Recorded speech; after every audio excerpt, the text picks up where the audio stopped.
Millions of people around the world deal with gut problems every single day: bloating, gas, constipation, acidity, pain, nausea, or that annoying stomach is angry feeling after eating even normal meals.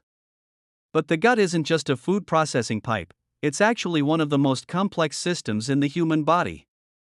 Scientists now call it the second brain because the gut communicates directly with the nervous system, influences mood, controls immunity, and even affects energy levels. When your gut is out of balance, you don't just feel it in your stomach, you feel it everywhere. Common triggers include poor diet, stress, lack of sleep, dehydration, excessive sugar, low fiber intake, food intolerances, antibiotics, and a sedentary lifestyle. Add modern fast food culture on top, and it's basically a disaster waiting to happen. The good news is that your gut can heal, and it heals faster than most people think if given the right environment. The first step to fixing gut issues is understanding how digestion works.